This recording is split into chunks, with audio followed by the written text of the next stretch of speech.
Hello and welcome to the Vlogging Pod. Tonight we are joined by Samantha Renee. Welcome to the room, Samantha. How are you this evening? Oops, I'm sorry. I blocked you. I did the mic and then forgot to undo you. I'm sorry. My apologies. How are you this evening? I'm good. How are you? I'm good. I did it so that when I did my intro and then I forgot to unmute you. My apologies. I never promised perfection on this show. I mean, So, go ahead. no, my life is far from perfect. Anything I do is probably the furthest thing from. Oh, I know. I was gonna bring this up just a little bit but since we're talking about our lives in general, um, I'm gonna skip ahead to one of my questions here. So as I was looking at you, and you're also a full-time author, but you also have other jobs on the side, like most of us do. But I was noticing one of your jobs used to be working at Kroger's, right? Yes, it's been a few years, but I did work there for a while. So did I. Oh my And I was gosh. yes. Yes. Oh my gosh. I was looking at that and I was like, "Oh my gosh." And in fact, I mean, I know you were in Michigan and now you're a Texan. Um, but I was thinking, "Oh my gosh, she reminds me of someone because you are a gamer as well." And I was like, "Oh my gosh, this could be a replica of someone I worked with." And your similarity, I know your similarities are so much like her, and I was like, "Oh my gosh," because she liked writing as well, and we shared that in common, so it was kinda interesting to actually see that. Right. There we Yeah, go. no, I worked at Kroger for a few years. I was a cashier and then got sort of promoted, I guess, to self-checkout, which means you're responsible Oh. for more than just one register. You're responsible for like six or 10. Oh, yeah. See, I worked at a marketplace, and I did that first, the clothing section when I first got started, when it because our the store where I was at had first got hold on, my camera keeps messing around here. There we go. I've got one of those action things on my camera. We're just now trying it out and it is all over this room. It's like it's possessed in here. But anyway, so did the apparel section. And the interesting thing about it was I switched to I did that for a little while, and then I switched to oh, for goodness sakes, I can't remember what it's called. Oh, heavens to Betsy, I can't remember what it's called. But you know where you have people, you pick up your groceries. I was that person that would go around in those big crates and stuff and get your groceries. That's what I ended up doing before I quit. Oh, yeah, yeah, yeah. Oh my gosh, I can't remember the name of it either. It's been a minute. I know, right? It's like putting yourself on the spot. You're like, crap, man, I should have wrote this down. Right. Now, as I mentioned, you are a current Texan, but you were born in Michigan, and there is something else we have in common. I'm not Michigan, but I could have been your neighbor in Ohio. Oh, dear God. I know, right? Too close for comfort, right? Yeah, I So, mean, I don't claim Texas. I live here, but I don't claim it. Michigan will always be home. oh, okay. All right. Well, that's not bad either. I mean, home is actually where you put your hat at, because that's what I always tell my mom. It's like, you can live here, you live there, but home is where family is or where the urge takes you. Right. So, excuse me. So, as you were saying, like you're from Michigan and you moved to Texas, can you elaborate why the move? Well, so I mean, this all started 11 years ago. The original move out of Michigan was actually to a different part of Texas. because my dad works for General Motors, and he was invited to come help start off one of the plants down in the DFW area. Um, and we spent a few years there, but then we actually moved to Tennessee, and Oh. I spent about 5 years there before I moved back to Texas, but a completely different area because I had to get out of my parents' house. I mean, it was past time. I was in my late 20s, um, and I had two friends living here. One's lived in this area all her life, so I mean, the three of us were able to get an apartment, and then just never looked back. But I'm also kind of stuck here now, so because I can't afford to Oh. move out. Oh, man. Well, I kind of feel you there. I mean, we have been in our own fair share of places. You're like, "Oh, crap. What was I Right. thinking?" Yeah, I understand that. So, as I was saying, as I usually do, I like to do research on my guests. And as I was doing that, I was looking through your feed, and you happen to have for something on for National Pet Day. So where's that tabby at? And give me the name. uh Sushi is out in another part of the house somewhere, because he's been very mouthy today, so it's like, okay, you need to leave because I got to do a thing. I feel you on that. We've got our fair share of a few kitties around here. Not in my sound booth. I've got a dog at my feet, but we got like 4 dogs and quite a few kitty cats going around. So I feel that. We have four dogs as well, but they are one of them is one of my roommates, and the other three are the others. I mean, Ah. yeah, we could claim all of them, but on paper they're not mine. So Well, they all become family when they're under one roof at one point or another. yeah. At least that's how I'd be. I'd be like, nope, it's mine now, guys. I don't know what to tell you. Well, that's kind of what happened with the cat, Oh, an adoption from a roommate. pretty much. Mm, I feel you there. I feel you there. I've had quite a few that have popped over here and have just never left. And then next, that we have a few inside and a few outside kitty cats, and trust me, I fully understand what you're saying. So Right. when I looked at your cover, um, I noticed that also you have, let's see, now as we talk about careers, and you have an arts degree. Am I correct on that? I mean, I have a associate's in the arts, Hmm. but I mean that's it. I mean that was my entire qualification to, I guess, writing. Although I guess you don't really need anything to write a book. You just you have the will to do it, and you do it. Right. Well, having a degree in arts is actually pretty awesome, especially when I'm going to ask you about your cover. Tell me about the inspiration about that. And for those who don't know, it's in the bio. We're talking about Council of the Miss. So tell me about the cover.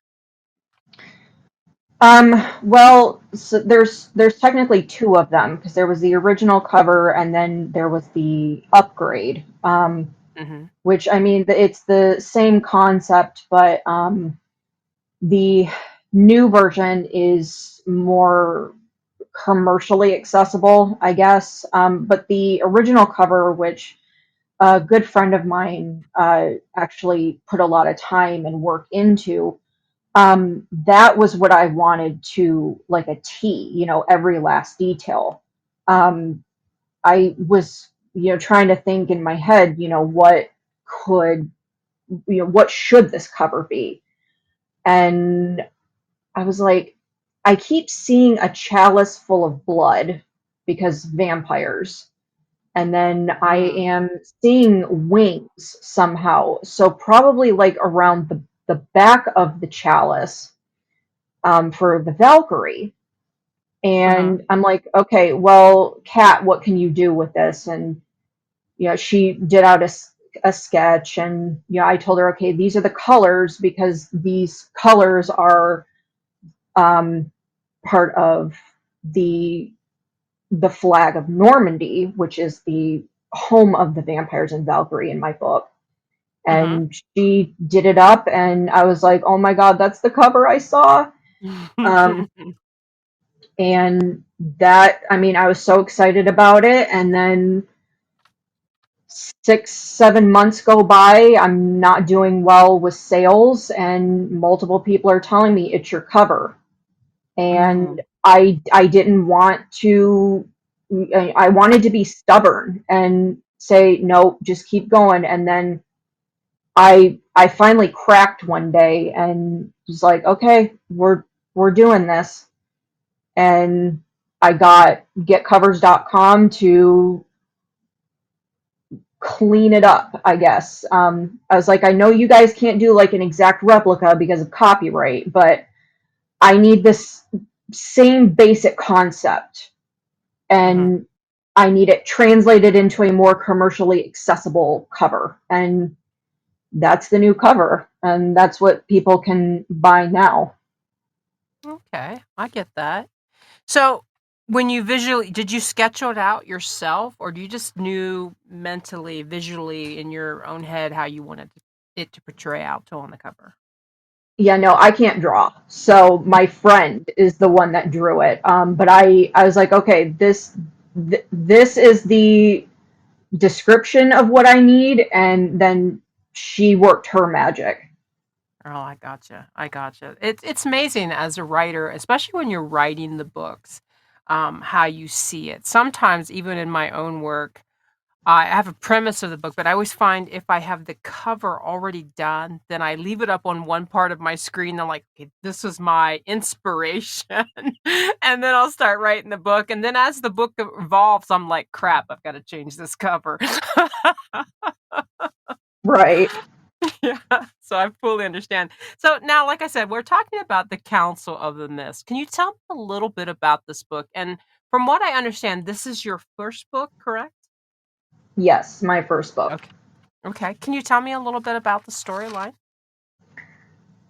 Well, see, that's a little hard because there are 12 point of view characters, all first person in my book, and they all have different plot lines.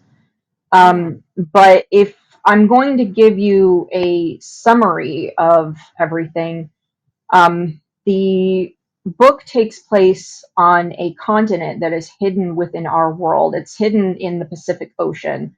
It's called the Continent of Myths. And it is home to all kinds of mythical creatures, vampires, Valkyrie, werewolves, shapeshifters, satyrs, nymphs, merfolk, sirens, elves, and fairies, and all kinds of other types of creatures that you'd find in mythology. And um, the the jumping off point of the book is a young woman from Michigan who finds out that she was adopted by her parents, and she is the daughter of the original vampire who was just found dead. And they had no heir, and she is the heir, even though she was an mm, illegitimate daughter. And mhm, so she is brought to this world that she had no idea existed. And she is thrust into this role that she was ill prepared for. mm. Okay. So when you started writing, how did you do your plot line character? Give us an idea of how you started off and how you segmented because you're talking about 12 first persons. I'm just wondering how that played out. Is it go from one chapter to one character, or did you do that individually in the chapters? Um, when I started, the book was intended to only be told from Amelia's point of view, who is the new queen of the vampires. Okay. Um, but as I went on, and this this was years because between having to work a full-time job and battling mental health problems Mhm. and needing other things to distract me, it took years to get the original manuscript done. Um, but as those years went on, I started writing from other people's point of views, and I'm like, this is the story, because there's a lot you're not seeing from Amelia's point of view that I feel like makes a fuller story. Mhm. So the with the exception of the prologue and chapter 3, um, every chapter is sectioned off by different points of view. Because the way that I view it is the way that I write is I write like it's I can see it in my head, and I section it off like kind of like it's a TV show. So you're jumping from one scene to the next scene, and then next chapter would be like, oh, commercial break. Okay. Okay. I see what you're saying. Um, so when you were doing your character outlines, did that create it as you were writing the book, or after you found out that you were going to switch from multiple characters, did that evolve as well? Um, sort of. I got to know some of the characters a little better once I started writing from their point of view. Where it is in other circumstances, I might not have even thought twice about some of them. And then it gives you the opportunity to get closer to not only the ones you're writing the point of view from, but you're also getting to know the people that are around them. Mhm. Because I mean, if you were hearing this all from Amelia's point of view, these would just be static characters in the background that would just be mentioned in passing, maybe have one or two lines if she's in the room with them. But I mean, you actually get to know some of these people now that you're hearing from people that are closer to them. And it's like, these people are really interesting.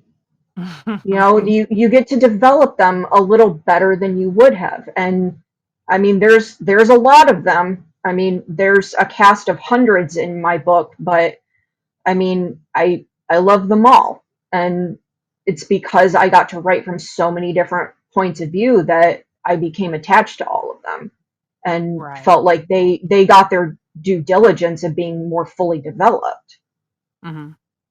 So, this being your first book, and again, you said this took over a couple years to establish and create.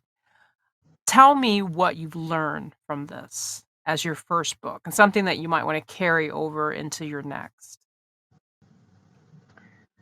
I've learned that editing sucks. Welcome to my world.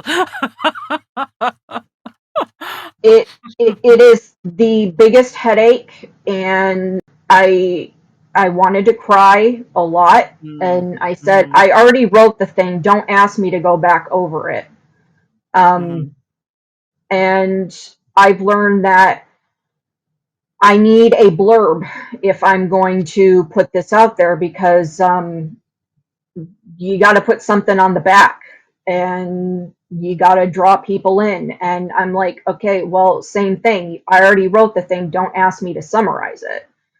mm, Um, but I mean, for the second book, I feel like it's a little bit easier, maybe, mhm, because the second book was originally the back half of book one. The original mhm. manuscript would have been almost 800 pages because the story was so big. Right. But I split it up into two, and the the book still ended up being over 600 pages. I was like, oh my god, like Yeah, what did I do? right. You've created something beyond. Yes, I get you. I get you. Now, when you talk about the blurb. It's interesting for me because um, when I don't know if you know a little bit about mine. I'm just gonna tell you just a brief thing. I've written about 12 books, and I have 5 or 6 on my desk that are uncompleted. So when I first started writing, I found the blurb. mm, It's probably a little harder, and probably the reason it's like that for yourself because you just did this first and you do have 600 pages. It's kinda hard to generalize this mammoth of material in front of us that's like, "Oh my gosh, this is my baby, this is," and then summarize it within so many words. Exactly. Yeah, so I fully understand how oh, how just but it's not really demeaning, but it seems to be overwhelming, that's what I'll say, it's overwhelming to be able to put your Right. words around it. But as a reader, let me ask you this, as a reader, 'cause, obviously as authors, we're all readers, we're enthused about the art, the craft, the material, the story, the escape from our own realities, or am I just speaking for myself? But anyways, No, no, you're definitely not. okay. So as a reader, tell me, how important is the blurb to you so that you like, no, I'll pass. No, oh my gosh, I have to read this one. How important is it to you as a reader when you go into this, when you're looking at the blurbs to figure out what your next read's going to be? Honestly, I don't really take that into account. I mostly want to see what other people are saying about it, Mhm. which I know is probably the wrong way to go about it because I mean it might be a really good book to me, and then it just there are a lot of people that don't like it. But um, Right. I mean it's not the thing that really draws me in. I mean there could be a myriad of different reasons for different books. It just Mhm. depends on what it is. I Right. mean, is it a romance book? Is it a fantasy book? Is it something else? Um, Right. I mean, it's hard to say because it depends on the book. Mm, right. I get that. For me, um, the biggest thing I love action and adventure, but from what I get from you, and you can quote me on this wrong if I'm wrong on this, you're a rebel. You like it if someone else is like, "Oh, this book isn't that great." You like the challenge of maybe conquering and finding the goods of books that are reviewed in a wrong way. Am I wrong? Not necessarily. I mean, I try to at least for my reading, which I mean, I'm in a reading slump right now. But I mean, when I do get into my reading moods, I mean, I just like, okay, what do I already have, and then oh, what is new that I can go explore and find, and I also want to try to help out other indie authors by reading their work and at least leaving them a review, Mhm. because I mean, I'm probably in the same boat that they are, where they're looking for those readers, and um, they're looking for that support, and that's more of what I've been trying to do at least recently. Right. Right, I can understand that. So, since this is your first, there is gonna be a sequel, yes? Yes, there will be a sequel. I mean, there will be multiple sequels. I mean, I don't have an end in sight to this, but there will at least be at least two more, at least a fourth, because I do have a fourth almost fully planned. Haven't Mhm. started writing it yet. The second book is ready for editing. It's just oh my gosh, I can't afford it. It just Mm. it's so expensive, and I feel like I'm dying a little inside because it's like, okay, Oh, this is the thing that's holding me back. you And make a s in you go ahead. Go ahead. I was gonna say I'm in the process in the meantime of writing the third book, and but that's almost done too, and I'm like, I'm falling behind. Right. I you touched the nail on the head on something that This is why I have a warning label for all my books. 'Cause and I'm sure that people look down their noses at me for this, and that's fine. Um, for me, I edit and do everything myself. Now, don't get me wrong, I have the most awesome PA ever, and she edits, but I am a horrible person when you give me negative on my edits. I'm like, you know what I mean? There's two sides of me. I like to think that I'm easygoing. She might say different, but I like to think that I'm easygoing until the edits. I'm like, she don't know me. She don't know how I write. Right. So, I understand perfectly what you're saying, and this is something that I don't think there's enough conversation about.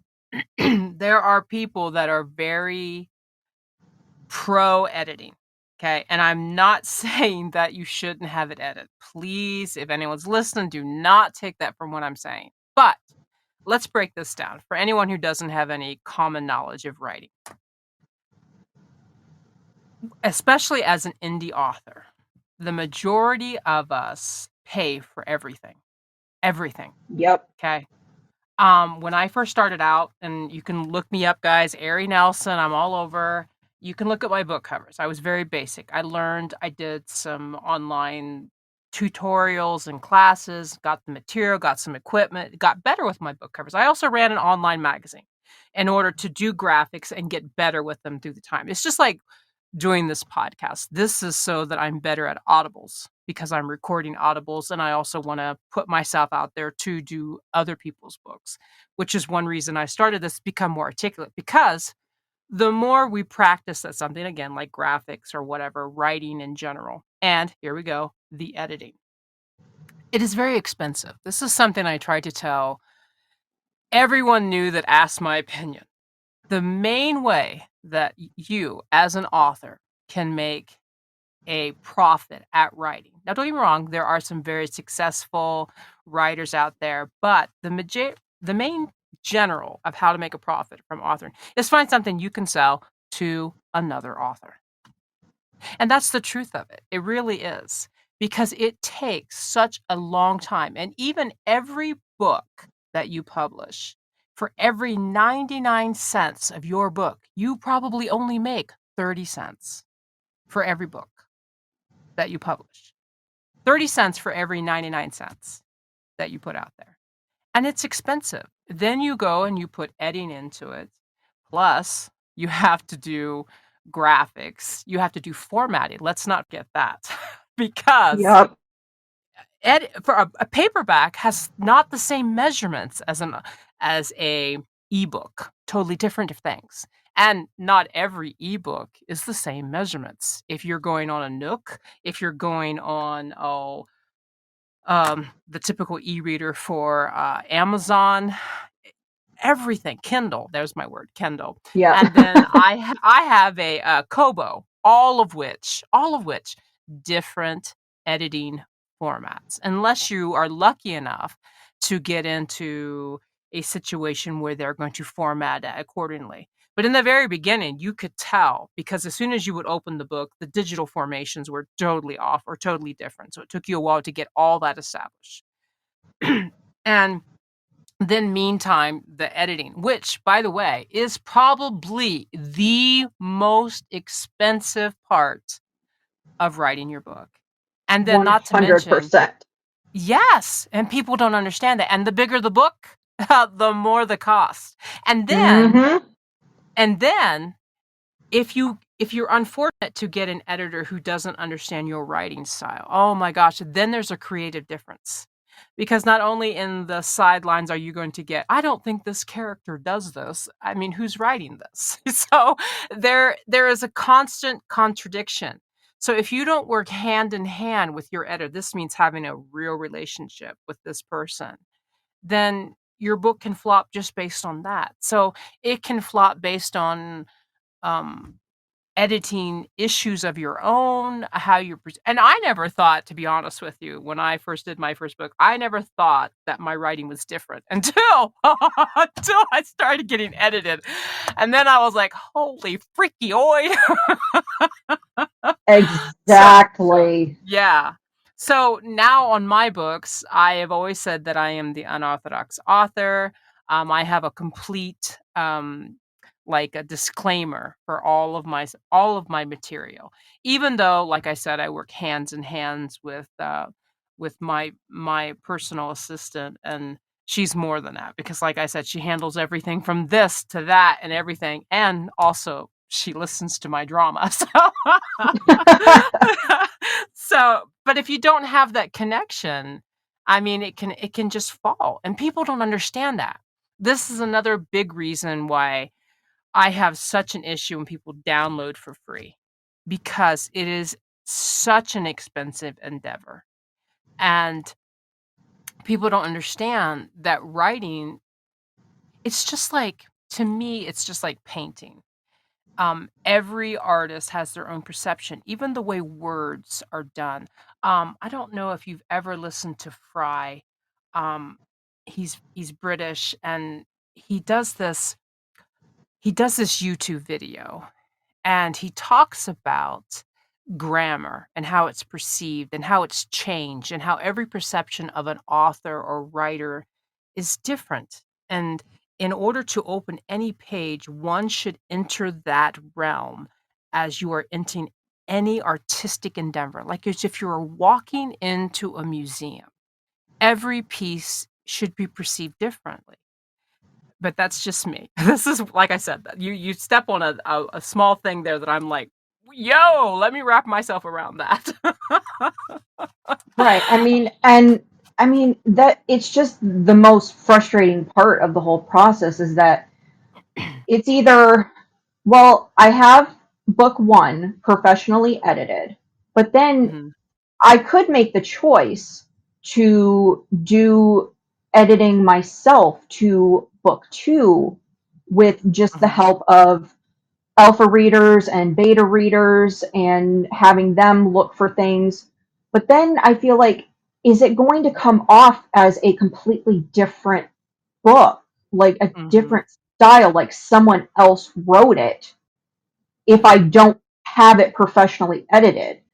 mhm, Because for my the romance manuscripts that I have planned, I mean, I'll probably just do those myself, or see if there's a cheaper option. But um for this series, for Council of Myths, I, I'm either going to have to do a complete 180, or I'm going to have to wait until I can actually afford to have book two professionally edited again. And I want to stick with my same editors because I did really enjoy working with them, and mhm. I don't want to be like, well, you guys are too expensive, I'm gonna move on. Which, I mean, they would probably understand, but I did Right, genuinely love working with them. right. Like I said, there are many people who enter the realm of writing, author, all that. Some perceive it as a business in general, and it is. But I think there's also a very fine line as far as, if you're going to do it, make sure you truly love doing it, because there can be a lot of heartache in it. There can, like, yeah, as far as reviews and putting yourself out there in general. You might even run into an editing system that hasn't met the needs of what your book may have needed. So it's really, you have to go in and get your feet wet, but it really is a learning experience. And the only good advice I would give anyone who's new starting out is make sure that you truly love it. you know, make sure Exactly. yeah, and also have a career on the back line, because there are some really great authors who have hit number one, but it takes a great deal of effort. It's not just writing the book, the editing. Even after that, you gotta look at social media. You gotta have some stance on that. And I have seen, just in my own time, I've seen some posts and commentary from other authors that has been career ending. So, Yep. you know what I mean? It's very, oh, it's just, It's just a lot of work. That's the only way I can say it. It's just a lot of work. It is I want to so much work. It is. I wanna wish you the best of luck on this, and when you get ready to publish your next one, please come back because 'cause I'd love to talk about the next step and how it's evolved for you since your first book, so I'd love to have you back anytime. I wanna thank you so much for coming on today, though. Well, thank you for having me, and absolutely, I would love to come back. Awesome. Well, guys, tonight, I should say. We're a little bit past our interview time, but I've enjoyed really talking to Samantha here, and I know I've gone on and on. My apologies, Samantha, if I've overtaken you today. I'm a talker. That's all I can say, guys. But we've come to that small part into the podcast, the last bits of the Amazon of the deal. And I know a lot of you guys really like us. I get a lot of comments on it. Today I picked something that I've bought before, but I bought the California King. They are sheets, guys. It is the queen size sheets, breathable and cooling hotel luxury bed sheets, extra soft, deep pockets. Get this, they're 36% off. They're down from $39.99 to $25.99. I'll have the link in the bio. And trust me, guys, they're wrinkle free. And if you're like me, things sit in the dryer too freaking long. So these are awesome for that. I want to thank you, everyone, for listening tonight. Again, thank you, Samantha, for being with us. You were an absolutely gem to have on. Again, till next time, guys. Bye bye for now.